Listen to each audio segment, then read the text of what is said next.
तो बच्चों, आज मैं आपको एक कहानी सुनाने जा रहा हूँ जिस कहानी का नाम है मांस का मूल्य। तो एक बार की बात है, मगध सम्राट बिंदुसार ने एक बार अपनी सभा में पूछा, देश की खाद्य समस्याओं को सुलझाने के लिए सबसे सस्ती वस्तुएं क्या है। सम्राट के इस सवाल को पूछते ही सभी मंत्रिमंडल के सदस्य थोड़े देर के लिए सोच में पड़ गए। बहुत सोचने के बाद एक मंत्रिमंडल के सदस्य ने कहा, गुस्ताखी माफ़ हो सम्राट, तो मैं भी कुछ बोलूं। सम्राट ने बोला, बोलो बोलो, निसंकोच बोलो। तो मंत्रिमंडल के उस सदस्य ने कहा, चावल, गेहूं, ज्वार, बाजरा आदि तो बहुत श्रम के बाद मिलते हैं, और वो भी तब मिलते हैं जब प्रकृति का प्रकोप ना हो। ऐसी हालत में अन्न तो सस्ता हो ही नहीं सकता। तभी शिकार का शौक पालने वाले एक सावंत ने कहा, राजन, सबसे सस्ता खाद्य पदार्थ मांस होता है। इसे पाने में मेहनत कम लगती है और पौष्टिक वस्तु खाने को मिल जाती है। सभी ने इस बात का समर्थन किया, लेकिन प्रधानमंत्री चाणक्य चुप थे। तब सम्राट ने पूछा, चाणक्य जी, आपका इस बारे में क्या विचार है? आप भी अपना विचार हम लोगों के समक्ष रखें। चाणक्य ने कहा, मैं अपने विचार कल आपके समक्ष रखूँगा। रात होने पर प्रधानमंत्री उस सामंत के महल पहुँचे। सामंत ने द्वार खोला। इतनी रात गए प्रधानमंत्री को देखकर भौचक्का रह गया।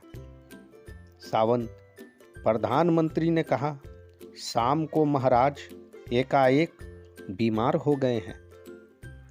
राजवैद्य ने कहा है कि किसी बड़े आदमी के हृदय का 2 तोला मांस मिल जाए तो राजा के प्राण बच सकते हैं। इसीलिए मैं आपके पास आपके हृदय का सिर्फ 2 तोला मांस लेने आया हूँ। इसके लिए आप 1 लाख स्वर्ण मुद्राएं ले लें। यह सुनते ही सामंत के चेहरे का रंग उड़ गया। उसने प्रधानमंत्री के पैर पकड़कर माफ़ी मांगी और उल्टे 1 लाख स्वर्ण मुद्राएं देकर कहा कि इस धन से वह किसी और सामंत के हृदय का मांस खरीद लें। प्रधानमंत्री बारी बारी सभी सामंतों, सेना अधिकारियों के यहाँ पहुँचे और सभी से उनके हृदय का 2 तोला मांस मांगा, लेकिन कोई भी राजी न हुआ। उल्टे सभी ने अपने बचाव के लिए प्रधानमंत्री को 1-1 लाख, 2-2 लाख, 5-5 लाख तक स्वर्ण मुद्राएं दे दी। इस प्रकार करीब 2 करोड़ स्वर्ण मुद्राओं का संग्रह कर प्रधानमंत्री सवेरे होने से पहले वापस अपने महल पहुँचे और समय पर राज्यसभा में प्रधानमंत्री ने राजा के समक्ष 2 करोड़ स्वर्ण मुद्राएं रख दी। सम्राट ने पूछा, यह सब क्या है?